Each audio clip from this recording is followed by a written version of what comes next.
Hello কাছের মানুষজন, new brand ভিডিওতে স্বাগতম। আজকে আমি আপনাদেরকে দেখাবো 2025-এর 29তম বাণিজ্য মেলা। Hip hip হুররা!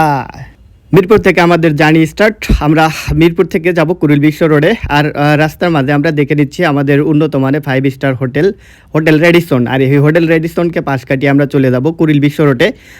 বলতে না বলতেই আমরা কুড়িল বিশ্ব রোডে এসে পৌঁছালাম। এখান থেকে আমাদের বাণিজ্য মেলার কাঙ্ক্ষিত টিকিটটিকে সংগ্রহ করে আমরা উঠে পড়লাম বিআরটি বাসে। আর বিআরটি বাসে উঠে আমরা 300 ফিট হয়ে চলে যাচ্ছি শাসা করে পূর্বাচল বাণিজ্য মেলার দিকে।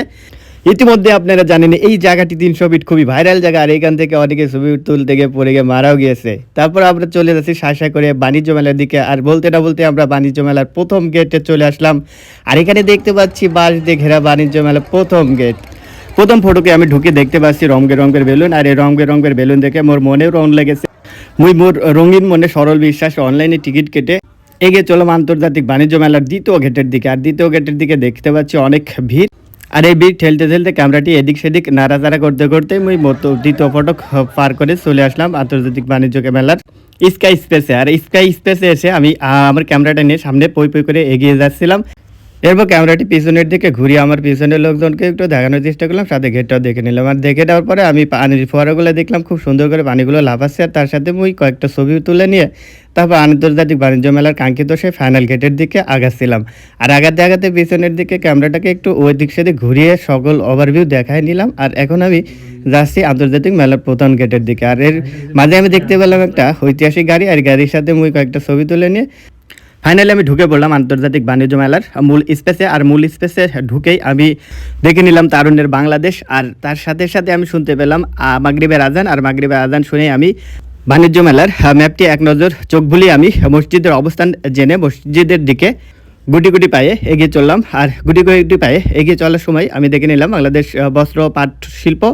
আর বলতে না বলতেই আমি চলে আসলাম আমাদের মসজিদের দিকে। বাণিজ্য মেলার মসজিদে আমি নামাজ পড়ে মিঠাই খেয়ে আমি এগিয়ে চললাম সামনের দিকে। আর সামনের দিকে এসে আমি দেখলাম রুটি বানানো মেশিন।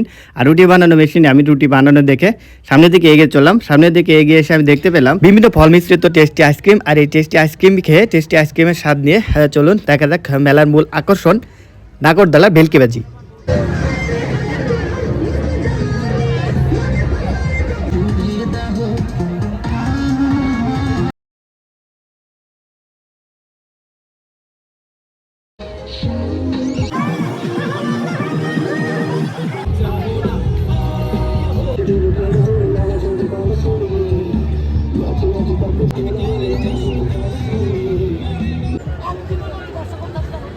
নাগরদোলা ভেলকিবাজি দেখা শেষ করে আমি চলে আসলাম আকিস প্লাস্টিকের গ্যালারিতে। আকিস প্লাস্টিকের গ্যালারিতে এসে গ্যালারিটি ভিজিট করে আমি এরপরে উঠে পড়লাম টিকটকের সেই ভাইরাল মেশিনে। আর টিকটকের ভাইরাল মেশিনে ভাইরাল শট নিয়ে চলে আসলাম 120 টাকার গ্যালারিতে। 120 টাকার গ্যালারি হয়ে চলে আসলাম আকিজের বাইক গ্যালারিতে। আর আকিজের বাইক গ্যালারিতে বাইকের সাথে একটা ছবি নিয়ে সূর্যের হাসি দেখে 3D আর্ট গ্যালারির প্রিন্ট দেখে চলে আসলাম আবারও সেই স্কাই স্পেসে। স্কাই স্পেসে এসে সেলুন ফ্যামিলির চা খেয়ে নিজেকে চাঙ্গা করে নিলাম। চাঙ্গা করে নিয়ে চলে আসলাম সবজি কাটা মেশিনের স্টলে। আর সবজি কাটা মেশিনের স্টলে এসে দেখে নিলাম সবজি কাটার ভেলকিবাজি।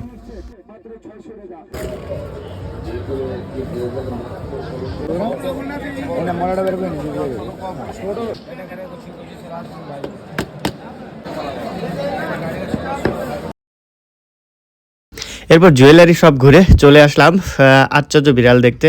বিড়ালটি দেখতে আর্টিফিশিয়াল হলেও কিন্তু তার ডাক ন্যাচারাল।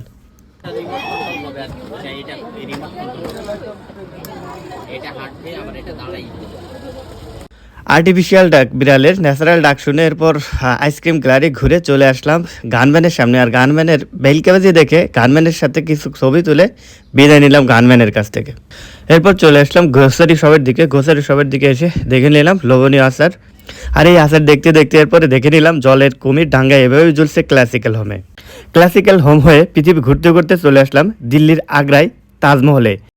আর এই তাজমহল দেখে আমার মনে পড়ে গেল দিল্লির সম্রাট শাহজাহানের কথা, যিনি তার মমতাজের জন্য এরকম তাজমহল তৈরি করেছিল।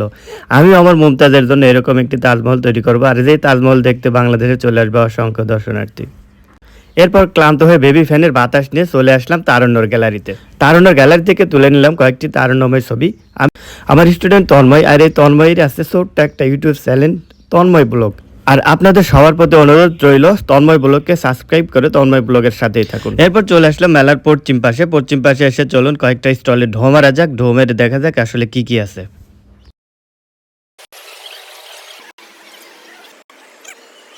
অবশেষে স্টলগুলোতে ঢো মেরে ক্লান্ত হয়ে আমি বসে পড়লাম মাদুর শপে। আর মাদুর শপে বসে পড়ে আমি সামনে দেখতে পেলাম হাজি বিরিয়ানির কাবাব। আর হাজি বিরিয়ানিতে ঢুকে আমরা রাতের ডিনার শেষে আর কয়েকটি স্টলে ঢো মেরে নিলাম।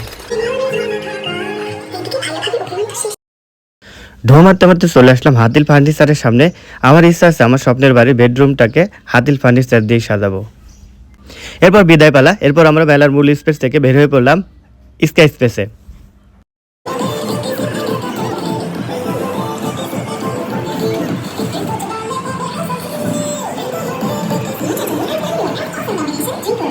এরপর উঠে পড়লাম থেমে থাকা সেই ঐতিহাসিক গাড়িটিতে। ঐতিহাসিক গাড়িটি যদি নাও চলে তবু আমরা বসে বসে ফিল নিচ্ছিলাম চলার। তারপরে আমার চালানো দেখে একটা ছোট্ট ভেবে উঠে বসে পড়লো আমার কোলে। আর সেও কোনো দুর্ঘটনা হবে না এটা নিশ্চিত জেনেও সে খুব ধুমসে ড্রাইভ করতেছিল, কিন্তু দুঃখের বিষয়ে গাড়ির অবস্থান থেকে একটুও সরছিল না।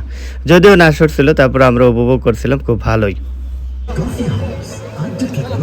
এরপর রাতের ভিউতে পানির ফোয়ারা দেখে শেষবারের মতো পানির ফোয়ারার সামনে ছবি তুলে নিলাম। ছবি তোলা শেষে আগাতে থাকলাম মূল ফটকের দিকে। আমাদের বিদায় ঘন্টা বাজতে চলছে। আর বাইরে বের হয়ে দেখতে পেলাম রাতের আলোতে রং বেরঙের লাইটিং বেলুন। এরপর আমি লাইটিং সিং পরে কিছুক্ষণের জন্য চলে গিয়েছিলাম ছোটবেলার সেই ছোট গল্প হাট্টিমা টিমটিমে। এরপর মুরগির রোল আর শিক কাবাব দেখে 30 টাকা আলু চিপ খেয়ে বিদায় নিলাম মেলার প্রাঙ্গণ থেকে। ততক্ষণে সুস্থ থাকুন, ভালো থাকুন, দেখা হবে অন্য কোনো নতুন ব্লগে। আল্লাহ হাফেজ।